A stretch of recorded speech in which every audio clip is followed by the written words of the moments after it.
The arrogant manager thought he was firing a slow warehouse worker who couldn't keep up.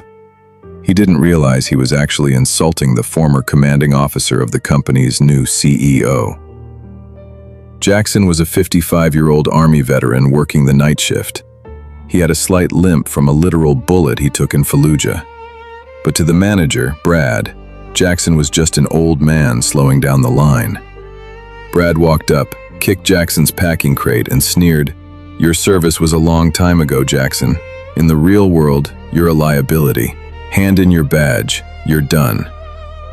Jackson stood up straight, ignoring the pain in his leg. "I've never left a man behind, and I've never left a job unfinished, sir." Brad laughed, blowing cigar smoke in Jackson's face. "This isn't the trenches. It's my warehouse. You're nobody here. Now get out before I have my real soldiers, the police, remove you." Jackson just nodded slowly. "Understood. But before I go, I should probably return this." He reached into his pocket and pulled out a worn brass whistle. He blew it once, a sharp, piercing sound that echoed through the entire building. Brad rolled his eyes. "What is that? A cry for help?"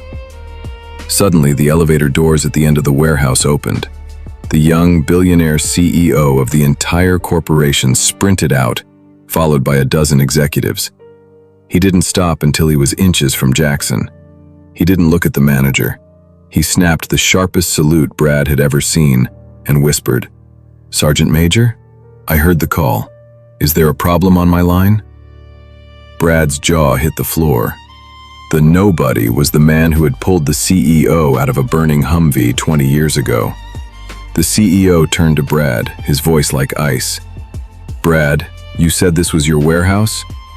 "Actually, I bought this company specifically so I could find the man who saved my life and give him a home. You just fired the only man in this building I actually trust. Pack your desk. You're the liability now."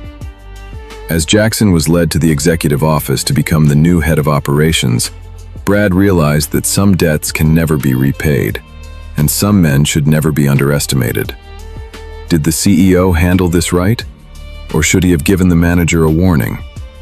Let me know in the comments. Subscribe for more stories where our heroes finally get their due. Because as we saw today, the arrogant manager thought he was firing a